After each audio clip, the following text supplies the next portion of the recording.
Please welcome Miss International Philippines 2025.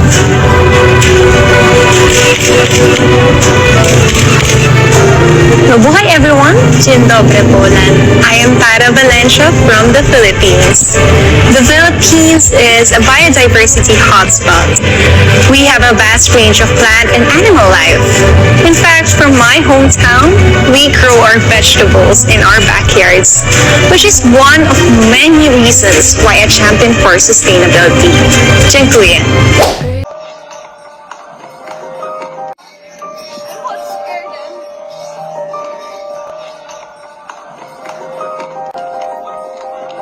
Ang cute naman ng grabe ang ganda ng nanguhuli ng mga kalapati. Ay!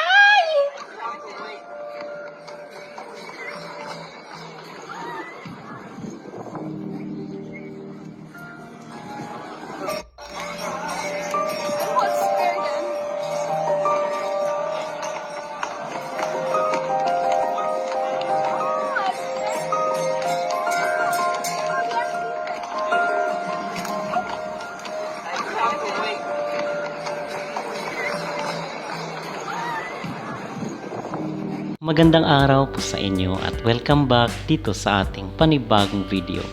At mga kapolitika, ang inyo pong napanood ay ang mga clip kuha dito sa nagaganap na Miss Supranational sa bansang Poland. At sinusubaybayan rin po natin paminsan-minsan itong maganap dito ni Tara Valencia na representative ng ating bansa para dito sa Miss Supranational 2025.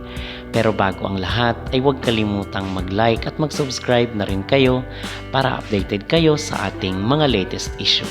At usap-usapan po itong pasabog ngayon na mga video clip ni Tara Valencia dito sa Poland na kung saan ay usap-usapan yung kanyang talagang napakaganda mga kapolitika ng ating representative this year para sa Miss Supranational. Although merong mga iba na kung saan is nagda-doubt dito kay Tara, tayo po personally is hindi tayo nagdadalawang isip na sumuporta at yung nakikita natin sa kanya kung malinis lang at talagang fair lang yung laban dito sa Miss Supranational ay malaki po talaga ang potential ng ating bansa na may uwi yung pangalawang corona dito sa Miss Supranational. Kita talaga dito mga kapolitika yung fierce na looks ni Tara Valencia.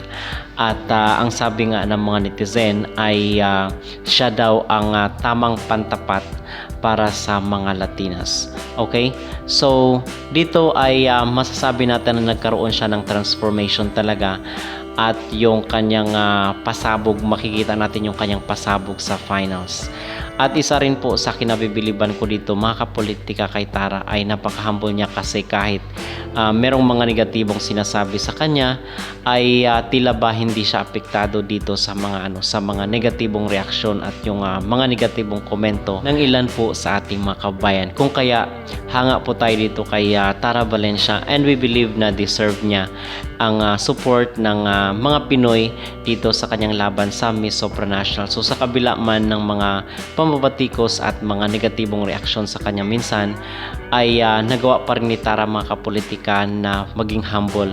So yun ang ating kinabiliban sa kanya. Meron siyang talagang ugaling Pinoy na kung saan ay nandun sa kanya at inborn na sa kanya yung pagiging humble. At suportahan po natin si Tara Valencia dito sa kanyang maging laban sa Miss Supranational sa June 28. Ano ang inyong magreaksyon dito mga kapolitika sa pasabog na looks ni Tara Valencia? Mag-comment down below at huwag kalimutang mag-like at mag-subscribe na rin kayo para updated kayo sa ating mga latest issue.